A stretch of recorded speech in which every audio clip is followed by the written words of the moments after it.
গল্পের শুরুতেই আমরা অ্যান্ড্রিউ নামের একটা ছেলেকে দেখি। সে তার নেশাগ্রস্ত বাবা রিচার্ড আর অসুস্থ মায়ের সাথে সিয়াটো শহরে থাকে। অ্যান্ড্রিউ অনেক শান্ত আর সহজ সরল ছেলে ছিল, এই জন্য স্কুলে তাকে অনেক বিরক্ত করা হতো। তার কাজিন ম্যাট ছাড়া আর কোনো তার বন্ধু ছিল না। এদিকে রিচার্ড শুধুই অ্যান্ড্রিউকে মারত। এই জন্য অ্যান্ড্রিউ একদিন একটা ক্যামেরা কেনে আর সেটাতে সব কিছু রেকর্ড করতে শুরু করে। স্কুল থেকে বাড়ি ফেরার সময় ম্যাট অ্যান্ড্রিউকে একটা পার্টিতে যেতে বলে। অ্যান্ড্রিউ প্রথমে রাজি ছিল না, কিন্তু ম্যাটের বারবার বলাতে সে রাজি হয়ে যায়। এরপর সে ম্যাটের সাথে পার্টিতে যায় ঠিকই, কিন্তু সেখানে পৌঁছাতেই ম্যাট তাকে একা ছেড়ে দেয়। এই জন্য অ্যান্ড্রিউ টাইম পাস করার জন্য ওই পার্টিটা রেকর্ড করতে শুরু করে। তখনই সে সেখানে কেসি নামের একটা ব্লগারকে দেখতে পায়, যে তারই মতো ওই পার্টিটা রেকর্ড করছিল। দুজনের হাতেই ক্যামেরা থাকার কারণে তাদের মধ্যে খুব তাড়াতাড়ি কথাবার্তা শুরু হয়ে যায়। তখনই ম্যাট সেখানে এসে কেসিকে তার সাথে করে নিয়ে যায়। এরপর অ্যান্ড্রিউ আবার ওই পার্টিটা রেকর্ড করতে শুরু করে, কিন্তু সেখানে একটা লোকের মনে হয় সে তার গার্লফ্রেন্ডের ভিডিও রেকর্ড করছে। এই জন্য ওই লোকটি রেগে গিয়ে অ্যান্ড্রিউকে গালিগালাজ করতে থাকে। এতে অ্যান্ড্রিউ অনেক রেগে গিয়ে পার্টিটা ছেড়ে চলে যায়। এরপর সে পার্কে বসে তার এই জীবনটাকে নিয়ে দোষারোপ করতে থাকে। তখনই স্কুলের সবচেয়ে ফেমাস ছেলে স্টিভ তার সাথে দেখা করতে আসে। সে চাইছিল অ্যান্ড্রিউ তার আর ম্যাটের সাথে ক্যামেরা নিয়ে একটা গুপ্ত জায়গায় চলুক, যেটা তারা কিছুক্ষণ আগেই খুঁজে পেয়েছে। স্টিভের কথা মেনে অ্যান্ড্রিউ তার সাথে ওই জায়গায় যায়, যেখানে অনেক বড় একটা গর্ত ছিল। ভয় থাকা সত্ত্বেও অ্যান্ড্রিউ স্টিভ আর ম্যাটের সাথে ওই গর্তের ভেতরে চলে যায়। সেখানে তারা তিনজন একটা চকচকে পাথর দেখতে পায়। তারা যখন ওই পাথরটাকে স্পর্শ করে তখনই ওই পাথরের রংটা বদলে যায়। এটা দেখে হঠাৎ করেই তাদের তিনজনের নাক থেকে রক্ত পড়তে শুরু করে। কিছু সপ্তাহ পরে তারা যখন বেসবল খেলছিল, তখন অ্যান্ড্রিউ ওই বলটা তার মাথার শক্তি দিয়ে বাতাসে থামিয়ে দেয়। ওই দিন রাত্রের পর থেকেই তাদের তিনজনের মধ্যে একটা শক্তি চলে এসেছিল। তারা তাদের মাথার শক্তি দিয়ে যে কোনো জিনিসকে এদিকে ওদিকে করতে পারত। ওই দিন তারা আবার ওই গর্তের কাছে যাওয়ার সিদ্ধান্ত নেয়, কিন্তু পুলিশ ততদিনে ওই গর্তটা বন্ধ করে দিয়েছিল। এরপর তারা এই শক্তিটা লোকেদের উপর প্রয়োগ করার কথা ভাবে। সময়ের সাথে সাথে ম্যাট বুঝে যায় তাদের এই শক্তি মাসেলের মতো, তারা তাদের শক্তিকে প্র্যাকটিস করলেই আরও বাড়াতে পারবে। এরপর তারা তিনজন আনন্দ করার জন্য সুপার মার্কেটে পৌঁছে যায়। সেখানে তারা লুকিয়ে লুকিয়ে অনেক লোকেদের বিরক্ত করতে থাকে। এরপর তারা তিনজন একটা রেস্টুরেন্টে যায়। সেখানে অ্যান্ড্রিউ তাদের দেখায় তারা তাদের শক্তি দিয়ে নিজেদেরও রক্ষা করতে পারবে। রেস্টুরেন্ট থেকে বেরিয়ে স্টিভও তার শক্তি ব্যবহার করতে চাইছিল। এই জন্য সে একটা অচেনা মহিলার গাড়ি তুলে অন্য জায়গায় পার্কিং করে দেয়। এটা দেখে তারা তিনজন অনেক খুশি হয়, কারণ এটাই সব থেকে ভারী জিনিস ছিল যেটা তারা তুলেছে। এরপর তারা যখন বাড়ি যাচ্ছিল তখন একটা গাড়ি পেছন থেকে বারবার হর্ন দিচ্ছিল আর তাদের বিরক্ত করছিল। রেগে গিয়ে অ্যান্ড্রিউ ওই গাড়ির লোকটিকে শিক্ষা দেওয়ার কথা ভাবে, কিন্তু যখনই সে ওই গাড়ির ওপরে তার শক্তি প্রয়োগ করে তখন গাড়িটা একটা পুকুরে গিয়ে পড়ে। এটা দেখে তারা তাড়াতাড়ি ওই পুকুরের কাছে চলে আসে আর স্টিভ সময় থাকতেই ওই গাড়ির ড্রাইভারকে বাইরে বের করে আনে। এরপর তারা পুলিশকে ওই অ্যাক্সিডেন্টের কথা বলে। এই ঘটনার পরে ম্যাট অ্যান্ড্রিউর উপর অনেক রেগে গিয়েছিল। সে তাকে পরামর্শ দেয় তার শক্তি প্রয়োগ করার জন্য তাকে কিছু নিয়ম বানাতে হবে। এরপর অ্যান্ড্রিউ সিদ্ধান্ত নেয় সে আর কোনোদিনও কোনো জীবন্ত জিনিসের ওপর তার শক্তি প্রয়োগ করবে না। কিছুদিন পরে স্টিভ অ্যান্ড্রিউ আর ম্যাটকে দেখা করার জন্য একটা জায়গায় ডাকে। সেখানে গিয়ে তারা দেখে স্টিভ তার শক্তির সাহায্যে আকাশে উঠছে। এটা দেখে তারা দুজনেই অনেক অবাক হয়ে যায়। তাকে দেখে ম্যাটও আকাশে ওড়ার চেষ্টা করে, কিন্তু সে মাটিতে পড়ে যায়। তবে অ্যান্ড্রিউ আস্তে আস্তে স্টিভের মতোই উড়তে সক্ষম হয়।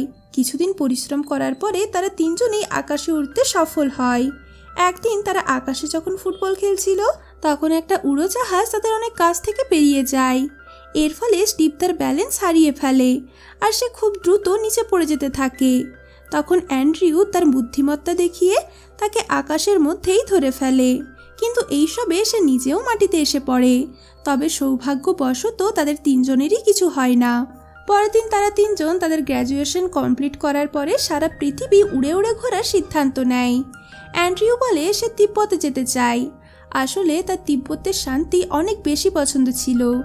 এখন সে সেটা তার শক্তির সাহায্যে অনুভব করতে চাইছিল।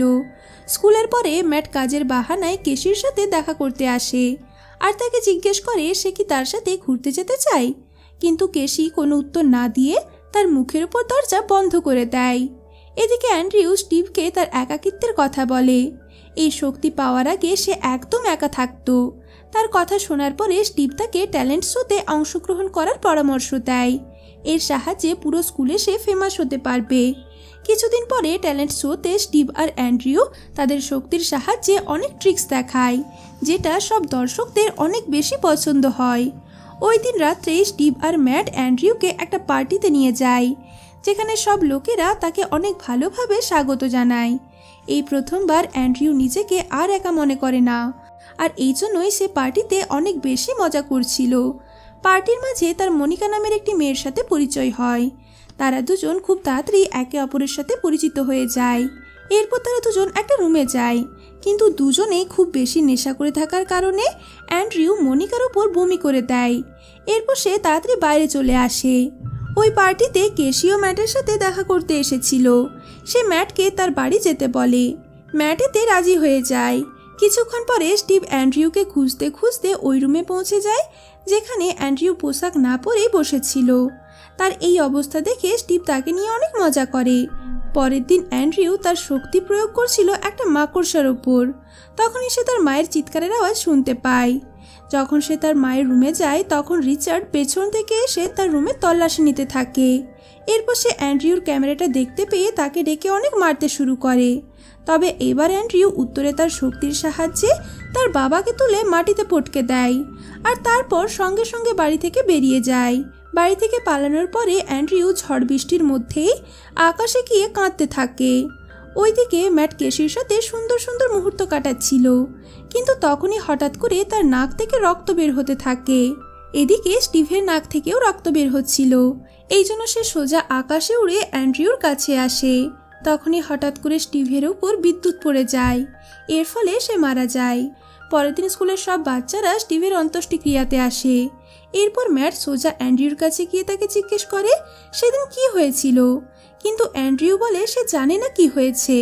কিন্তু কিছুক্ষণ পরে সে স্টিভের কবরে এসে তার কথা না শোনার জন্য তার কাছে শেষবারের মতো ক্ষমা চায়। পরের দিন অ্যান্ড্রিউ যখন স্কুলে আসে, তখন ওই পার্টিতে হওয়া ঘটনার জন্য সবাই তাকে নিয়ে অনেক মজা করতে থাকে। অ্যান্ড্রিউ এখন আর আগের মতো ছিল না, তাই সে তার শক্তি দিয়ে একটা বাচ্চার দাঁত খুলে ফেলে। এটা দেখে সব বাচ্চারা অনেক ভয় পেয়ে যায়। সেদিন সন্ধ্যাবেলায় ম্যাট স্কুলে হওয়া এই ঝগড়ার জন্য অ্যান্ড্রিউর বাড়িতে তাকে বোঝাতে আসে, কিন্তু অ্যান্ড্রিউ তার কোনো কথা শুনতে রাজি ছিল না। তাদের তর্ক বিতর্ক এতটাই বেড়ে যায় যে ম্যাট তাকে ঘুষি মারার চেষ্টা করে, কিন্তু অ্যান্ড্রিউ তার শক্তি দিয়ে তাকে থামিয়ে দেয়।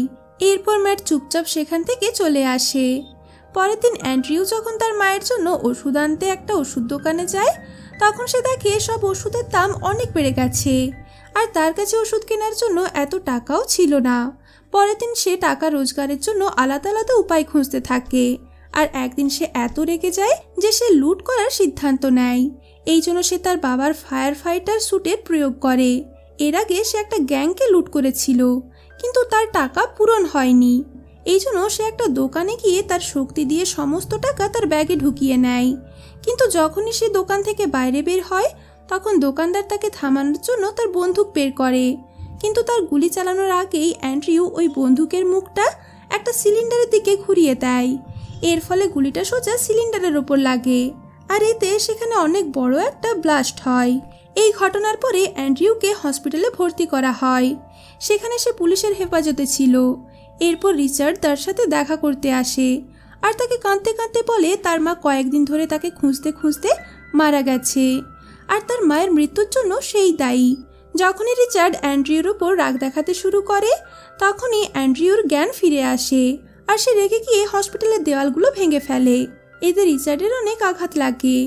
ওই সময় ম্যাট একটা জন্মদিনের পার্টিতে ছিল। হঠাৎ করে তার নাক থেকে রক্ত বের হতে শুরু করে।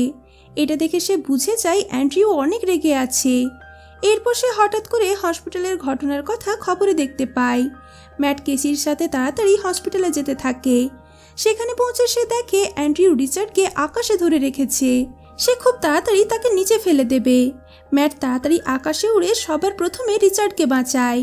তার এই শক্তি দেখে সেখানে থাকা সব লোকেরা অনেক অবাক হয়ে যায়। এরপর সে তার বন্ধুকে শান্ত করতে যায়, কিন্তু অ্যান্ড্রিউ ততক্ষণে সারা শহর ধ্বংস করতে শুরু করে দিয়েছিল। ম্যাট বারবার অ্যান্ড্রিউকে থামানোর চেষ্টা করছিল, কিন্তু সে তার কোনো কথাই শুনতে রাজি ছিল না। ম্যাট জানতো এখন অ্যান্ড্রিউয়ের রাগ কেউই সামলাতে পারবে না। এই জন্য সে বাধ্য হয়ে পাশে রাখা একটা স্ট্যাচু থেকে বর্ষা নিয়ে তার শক্তির সাহায্যে অ্যান্ড্রিউর বুকের এপার ওপার করে দেয়। এর ফলে 2 মিনিটের জন্য চারিদিকে শান্তির পরিবেশ তৈরি হয়। এরপর যখনই পুলিশ ম্যাটকে ধরার জন্য আসে, তখন সে তাড়াতাড়ি দাঁড়িয়ে সেখান থেকে উড়ে পালিয়ে যায়। কিছুদিন পরে ম্যাট আকাশে উড়ে বরফের পাহাড়ের মধ্য দিয়ে তিব্বতে পৌঁছায়, যেখানে অ্যান্ড্রিউ সব সময় যেতে চাইতো। এরপর সে সেখানে অ্যান্ড্রিউর ক্যামেরা লাগিয়ে এই সব জিনিসের জন্য অ্যান্ড্রিউর কাছে ক্ষমা চায়। এর সাথে সাথে সে কথা দেয় সে তার শক্তির সাহায্যে লোকেদের ভালো করবে। আর এখানেই এই গল্পটা শেষ হয়ে যায়।